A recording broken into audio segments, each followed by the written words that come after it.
Olá pessoal, tudo bem? Como vão? Então, seguindo o cronograma que nós elaboramos que eu deixei disponível no meu Instagram, né, nos meus highlights, hoje nós vamos falar sobre as fontes do direito penal, certo? É, Abordando alguns tópicos mais importantes, certo? Que dizem respeito a esse conteúdo. Então, eu vou fazer uma breve introdução, né? Depois eu quero falar sobre as fontes materiais e formais do direito penal, né? Também quero falar sobre as fontes formais diante à luz, né, do direito penal de acordo com a doutrina moderna. Também quero falar sobre a fonte informal, as fontes informais do direito penal. E, por fim, algumas características e classificações da lei penal, certo? Então, sem mais delongas, já vamos iniciar aí a discussão sobre esse assunto. Então, fontes, né, do direito penal. Fonte, o próprio termo fonte já esclarece uma questão que é a procedência, né, é a origem, é o que faz, quais são os seus efeitos, né? Pelo menos é isso que me faz pensar quando eu trato sobre uma fonte. É um lugar, uma, é uma de fato uma fonte, é algo que você tem ali informações, né, pregressas, fundadas, extensas, né, que trazem aí um alto precedente, um alto histórico, né, de informações de questões importantes, né? Então a norma penal em si, ela tem origem e forma de manifestação, certo? Então a gente se pergunta de onde ela emana, né, essa lei, qual sua origem, né, de onde ela provém, né, como ela se revela, e é nesse sentido que as fontes do direito penal vêm tratar sobre o assunto, né. Nesse sentido, a gente tem uma distinção, né, entre fonte formal e imaterial do direito penal, que eu vou tratar agora, logo em seguida, tá? Primeiramente, vamos falar sobre fonte material do direito penal, certo? Então, a fonte material, ela é uma fonte de produção da norma. Então, é o órgão, né, que é encarregado, né, de criar essa norma penal, certo? Então, fonte material é o órgão, né, quem cria, quem desenvolve, certo? E daí, de acordo com o artigo 22 da Constituição Federal, né, a regra é que a União, né, tem a competência, a União é encarregada, né, esse órgão encarregado de fazer e desenvolver essa legislação, né, de direito penal.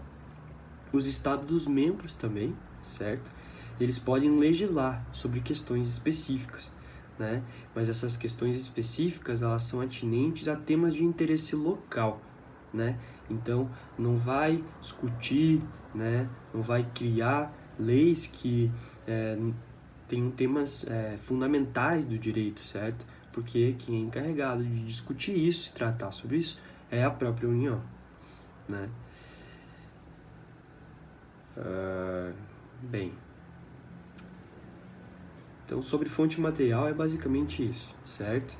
Agora, sobre a fonte material, que é o terceiro item, nós temos aqui um instrumento de exteriorização do direito penal, né? Enquanto temos no direito material o órgão, né, quem compete, quem cria, né, a legislação, aqui na fonte formal a gente tem como o direito é exteriorizado, né? O modo como as regras são reveladas, né?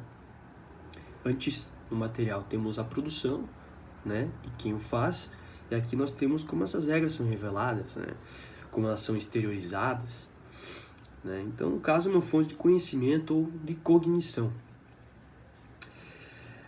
No direito penal, no que se refere à fonte formal, nós temos uma subdivisão, né, uma classificação entre fontes formais imediatas e fontes formais imediatas.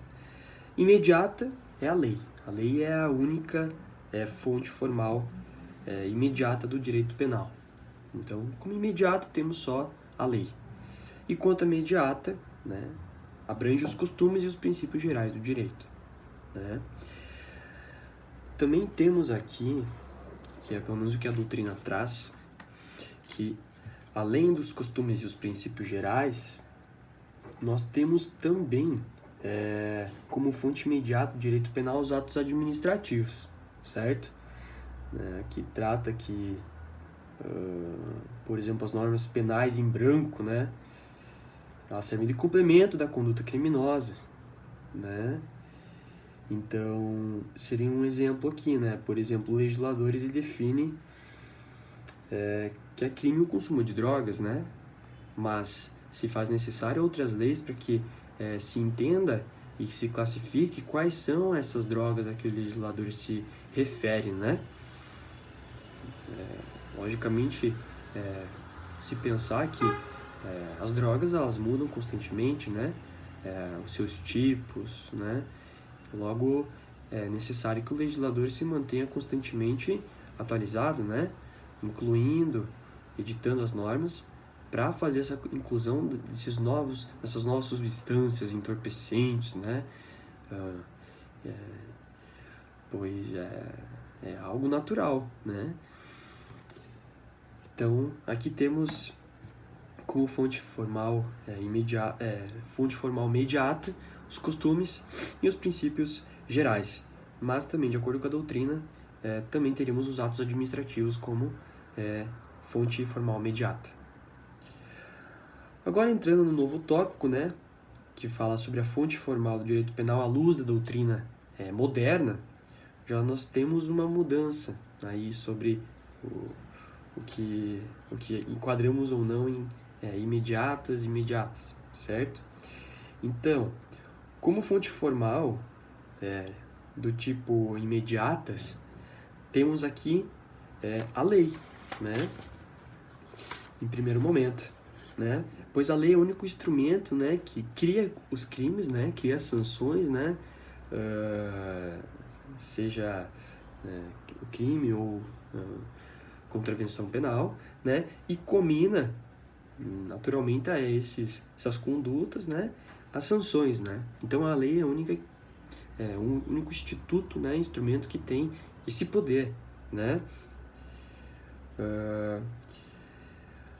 A própria lei, ela decorre, né, dos princípios da legalidade e da reserva legal, né? Logo, se você não tem uma lei, né, que comine penas a uma determinada conduta, se você não tem uma previsão legal de que determinada conduta é criminosa, não se há possibilidade de falar sobre um delito, um crime, né? Em razão do princípio da legalidade e da reserva legal, né? Aqui fazendo até referência ao artigo 1º do Código Penal, né? Que fala que não há crime sem lei anterior que o defina, né? E não há pena sem prévia cominação legal, certo? Como segunda fonte formal imediata do direito penal, nós temos a Constituição Federal, né? Nossa Carta Magna, né? Que indica mandados de criminalização. Bem, o que são mandados de criminalização? Né? Mandados de criminalização, eles indicam matérias, né, para as quais o legislador ordinário não tem a faculdade de legislar, mas a obrigatoriedade de tratar, protegendo determinados bens ou interesses de forma adequada e dentro do possível integral. Então vamos lá. Por exemplo, a Constituição Federal, ela tem esse mandado de criminalização. E um exemplo, alguns exemplos pelo menos disso, é o crime de racismo, que está no artigo 5º, né, da Constituição Federal, os crimes hediondos e equiparados, né, que está no artigo 5º também, da Constituição Federal, né, as ações de grupos armados contra a ordem constitucional e o Estado democrático também é um tipo de crime que está disposto na Constituição Federal, os crimes ambientais, né, que também está na Constituição Federal no seu artigo 225, né? Então esses seriam exemplos, né, que a Constituição Federal traz de crimes, né, por meio desses mandados de criminalização, certo? Bem, agora como terceira fonte, né, formal imediata do direito penal, nós teríamos os tratados e convenções internacionais de direitos humanos, certo? Então aqui nós temos o que? Um acordo internacional, obviamente, que é feito por vários estados, né, inúmeros estados, né, que aderem, né, a esses tratados e acordos e convenções, enfim, de forma amigável, né, existe a anuência, né, de integrar esses acordos, né, que versam sobre direitos humanos também e que é regido pelo direito internacional, né. Aqui nós temos a criação de um caráter vinculante, né, caráter vinculante, no caso, entrega essa sensação, e não tão somente a sensação, mas de fato, né, entrega uma situação de obrigatoriedade, né, de cumprimento à norma, ao cumprimento, ao que está sendo tratado, né, nesses acordos internacionais, né, e também temos aqui que esses tratados e convenções, eles não são instrumentos hábeis à criação de crimes ou combinação de penas para o direito interno.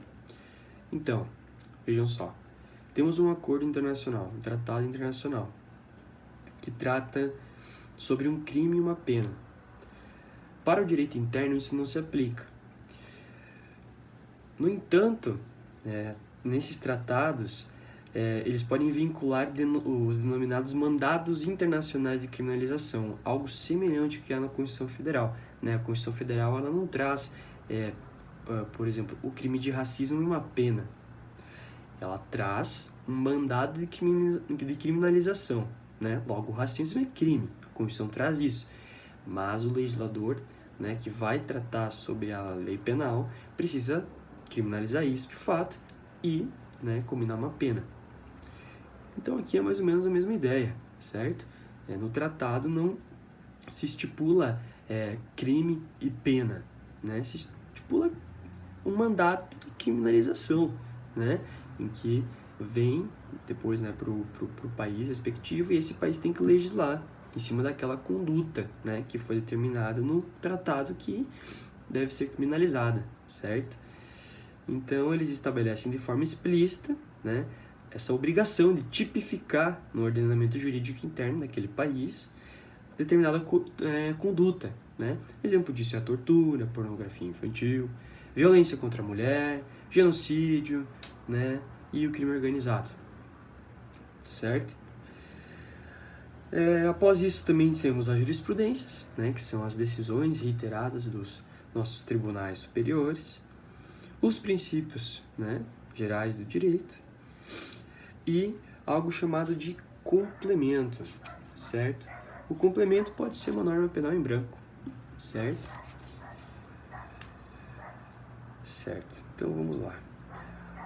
Tratado então as fontes formais imediatas, eu vou tratar agora com vocês as fontes formais imediatas, tudo bem? Então, como fonte formal imediata, a única que temos é a doutrina, na realidade, certo? E a doutrina, né, é a compilação de discussões, né, de juristas, né, estudiosos do direito, né, que dissecam, né, as leis, os entendimentos e discutem, debatem, né, sobre determinados, não determinados, praticamente todos, né, na verdade, assuntos, né, e conteúdos que versam sobre o direito. Tudo bem? Agora, entrando no item 4, vamos falar sobre a fonte informal do direito penal, certo? Que seria os costumes, tudo bem? Então, sobre os costumes, nós temos que pensar o seguinte, né? Que são comportamentos uniformes e constantes, né? Que pela sua convicção pela sua convicção, né, de obrigatoriedade, né, acaba se tornando algo de relevância até para o direito, né, de certa forma. Aqui, ao tratar sobre as fontes do direito penal, Aníbal Bruno ele trata que o costume ele não necessariamente seria uma fonte do direito penal, certo? Para Aníbal Bruno, o costume ele poderia ser analisado e aplicado as normas que não fossem atinentes à definição de infrações e de cominação de penas, certo? Então, por exemplo, o costume ele poderia ser aplicado ao fazer análise de causas de exclusão da antijuridicidade ou da culpabilidade, certo? Mas o costume ele não poderia ser aplicado para que se fosse elaborado um tipo penal, um crime e uma sanção, né? Até mesmo porque é difícil de imaginar como um costume, né, o costume de uma sociedade, o costume de uma pessoa, né, tão somente pelo costume pode se tornar um crime, certo? Então, sim, o costume pode ser analisado, pode, mas no parâmetro de causa de exclusão da antijuridicidade ou da culpabilidade, mas não a aplicação do costume, né, às normas que tangem sobre as definições das infrações e, respectivamente, as suas sanções, certo? Agora, costumes criam infrações penais? Não. É vedado, né, o costume incriminador, que foi o que eu falei agora há pouco. Né? Então, a lei é a única forma, né, de se rotular algo como crime. Né? Como a gente viu antes, a lei ela estipula que aquela conduta, né, ela gera uma transgressão, a norma, né, e automaticamente ela vem combinada com uma sanção, certo? Então, na lei que se traz conduta, né, negativa, conduta que não deve ser realizada, juntamente com a sanção. E a lei é a única que pode, de fato, né, criar a existência e o tipo penal, né? Também seguindo ali a ideia do princípio da reserva legal, né, que é o artigo 1º do Código de Direito Penal, né, que eu falei para vocês antes. Tudo bem? Então, os costumes, eles revogam infrações penais? Costumes revogam infrações penais. Costumes revogam infrações penais? Cara, sim, vamos lá. Eu tenho aqui a Lei de Introdução às Normas de Direito Lei de Introdução às Normas de Direito Brasileiro, certo? Costumes revogam uma lei? Não pode, não é possível, totalmente impossível, né? No artigo 1 da LINDB fala o seguinte, que... Não, perdão, não é o artigo 1.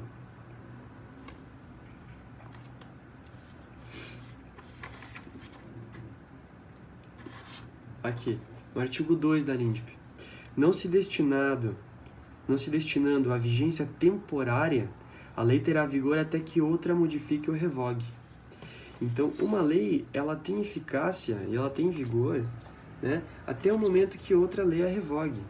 Né? Por exemplo, correção de texto, né, de lei. Uma pequena correção de texto, né?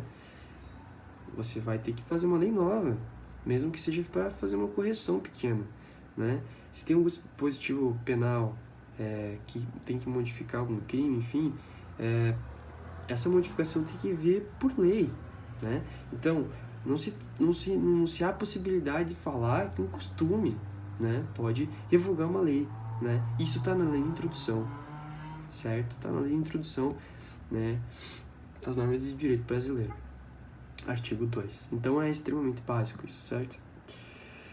Então, por exemplo, não se pode alegar que a venda de CDs e DVDs piratas permite a sobreposição do costume sobre a norma, certo?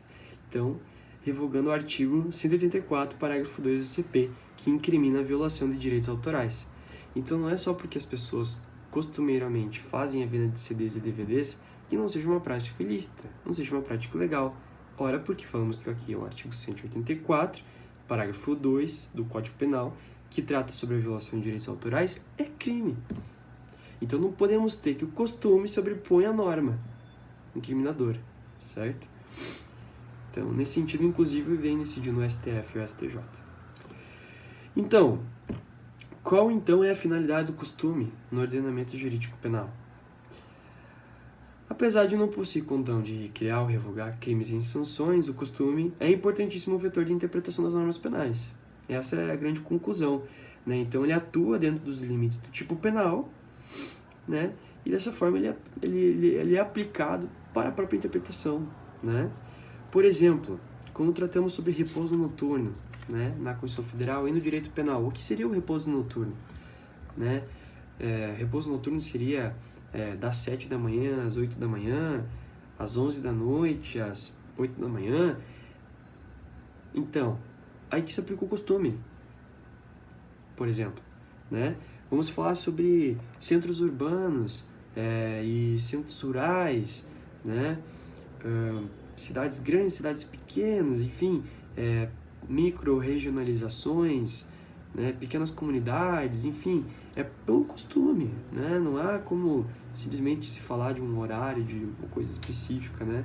Cada caso é um caso diferente. Talvez o costume seria aplicado nessa situação, por exemplo. Então, basicamente, para classificação moderna, né, das fontes do direito penal, nós teríamos que as fontes formais imediatas seriam a lei, a Constituição, os tratados internacionais de direitos humanos, a jurisprudência, os princípios e os complementos da norma penal em branco, que foi o que a gente tratou antes. E como fontes formais mediatas, nós teríamos a doutrina, os costumes, né? E basicamente isso, né? Isso tratando de uma classificação moderna, né, das fontes de direito penal. Agora, passando para o último, né, não menos importante item do nosso estudo de hoje, né, nós temos as características, né, do direito penal e a classificação da lei penal, certo? Então, como características, temos aqui a exclusividade, né? Por que a exclusividade? Porque somente a lei define as infrações e as sanções penais, né? Então, por isso que a lei penal ela é exclusiva. Exclusiva porque só a lei penal que determina o que é crime e qual é a pena combinada a esse crime. A lei penal também ela é imperativa, né? Temos aqui a característica de imperatividade, pois ela é imposta a todos, certo? Independentemente da vontade de cada um. Ela deve ser aplicada a todos indistintamente. Também temos a característica da generalidade, certo? Todos devem acatamento à lei penal, indistintamente, até mesmo os inimputáveis, certo? Vez que passíveis de medidas de segurança. E também temos a característica da impessoalidade, né? Dirige-se abstratamente a fatos, né, futuros e não a pessoas, né? A lei penal ela não é feita para pessoas, ela é feita para fatos, para condutas, né? Então, ela, além de ser produzida para ser imposta a todos os cidadãos indistintamente. Então, a norma penal ela é aplicada a todos. Agora, partindo para a classificação da lei penal, nós temos dois tipos, né? Que é a lei penal incriminadora e a lei penal não incriminadora. A lei penal incriminadora simplesmente é aquela que define as infrações penais e comina as suas respectivas sanções, certo? Então, a lei incriminadora ela parte de um preceito primário, que é onde está contida a definição da conduta criminosa, e de um preceito secundário, que prevê a sanção penal aplicável. Simples assim. Enquanto a lei penal não incriminadora, ela não tem a finalidade de proibir uma conduta e estipular uma sanção, mas sim fazer o contrário disso. Ela é subdividida em 4 tipos, sendo permissiva, na qualidade de justificante ou exculpante, explicativa ou interpretativa, complementar e, por último, leis de extensão ou integrativas. Quando a lei penal não incriminadora for permissiva, justificante, certo? Ela torna lícita determinadas condutas que normalmente estariam sujeitas a reprimenda estatal. Agora vamos pensar em um caso simples, a legítima defesa. A legítima defesa, né, nos casos em que nós analisamos, por exemplo, é um tipo penal, né, proibido, né, certo? A conduta proibida, né, é um crime, né? Contudo, quando se aplica a legítima defesa, não é penalizado, né? Porque é uma excludente de ilicitude, né?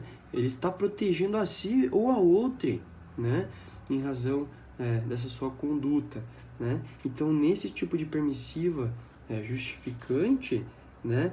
o sujeito ele está amparado pela legítima defesa.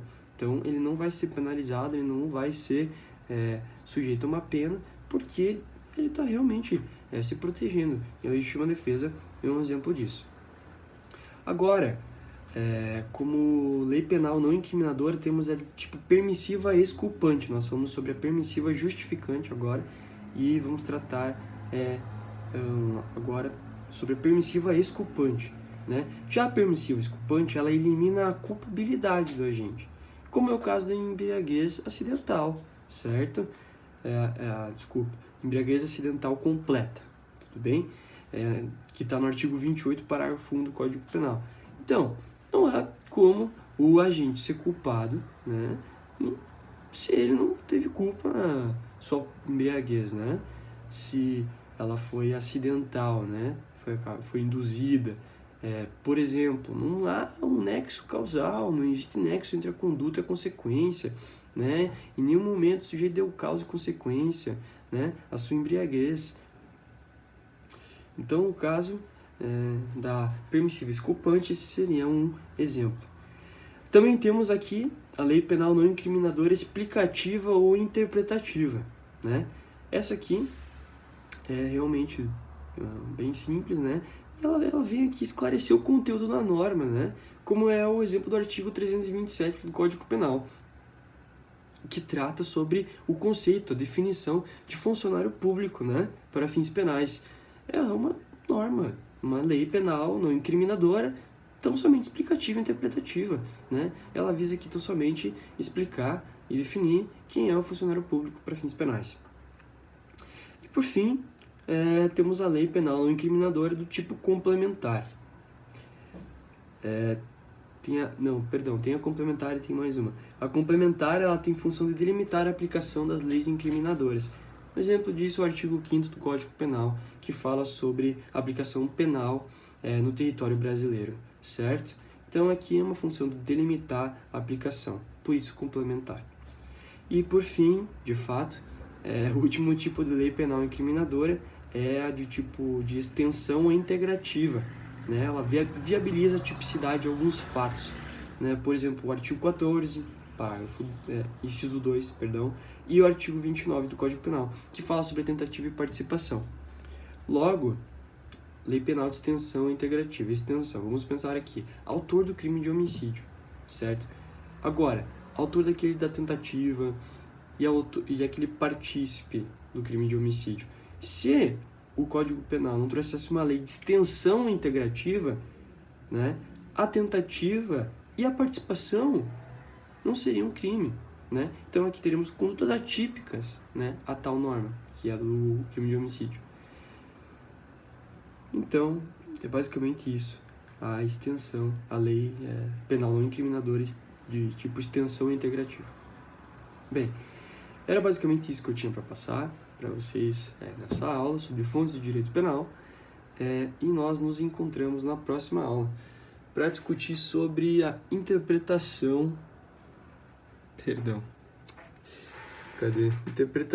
da lei penal, já entrando um pouco aí no Código Penal, certo? Muito obrigado a atenção de todos, certo? Espero que tenham gostado da aula. Deixe seus comentários, curtam o vídeo, compartilhe com seus amigos, certo? E quaisquer dúvidas, me coloco à disposição no Instagram, tudo bem? Então é isso aí, uma ótima semana a todos, um grande abraço, valeu!